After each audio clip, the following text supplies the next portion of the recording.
నిజామాబాద్ జిల్లా నూతన పట్టణంలోని ఎంపీఆర్ కార్యాలయంలో బీజేపీ కార్యాలయాన్ని ప్రారంభించిన ఎంపీ ధర్మపురి అరవింద్. ఈ సందర్భంగా వారు మాట్లాడుతూ కాంగ్రెస్ మేనిఫెస్టో చూస్తే హిందూ సమాజం భయపడేలా ఉందని, ముస్లింలు వ్యాపారం పెడితే బ్యాంకులను దోచిపెట్టి దేశంలోని హిందువుల సంపద దోచి ముస్లిం మైనార్టీలకు తినిపిస్తాం అన్నట్టుగా కాంగ్రెస్ మేనిఫెస్టో ఉందని, కాంగ్రెస్ కు ముస్లింలు మాత్రమే ఎందుకు కనిపిస్తున్నారో అర్థం కావడం లేదని, కమ్యూనిస్టులైన ఉన్నోళ్ళు దగ్గర తీసుకొని లేనోళ్ళకి ఇస్తే కాంగ్రెస్ మాత్రం హిందువుల నుంచి దోచి ముస్లింలకు ఇస్తామంటుందని, కాంగ్రెస్ పరిపాలన వస్తే ఐఎస్ఎస్ పిఎఫ్ఐ లకు అడ్డగా మారుతుందేమన్న భయం ప్రజల్లో ఏర్పడుతుందని, రైతులకు ఇచ్చిన వాగ్దానాలను తుంగలో తొక్కారని, మహిళలకు ఇచ్చిన వాగ్దానాలను మర్చిపోయారని, యువతకు ఇచ్చిన మాటలు గాలికి వదిలేశారని, 6 గ్యారెంటీలు అటకెక్కాయని ఈ సందర్భంగా వారు అన్నారు. ప్రతిష్టాపన జరిగినాక 500 సంవత్సరాల సుదీర్ఘ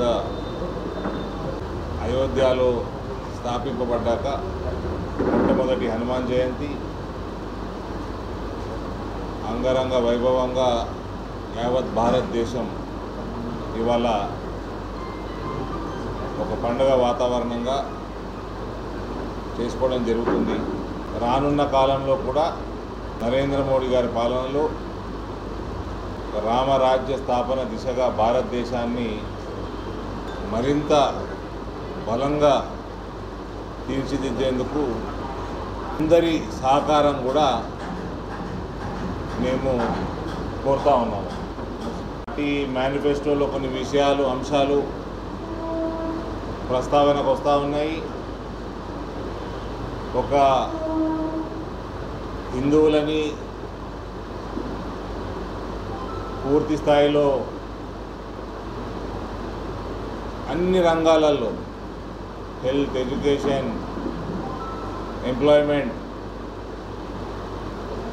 బ్యాంకింగ్, రిజర్వేషన్లు వాళ్ళ మేనిఫెస్టో చూస్తూ ఉంటే కాంగ్రెస్ పార్టీది కొద్దిగా భయపడేటట్టు, హిందూ సమాజం భయపడేటట్టుంది.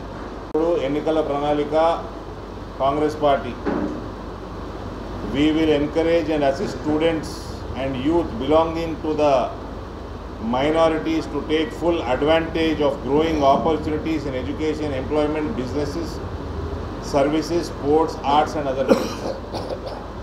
అంటే విచ్చలవిడితనం చూడండి.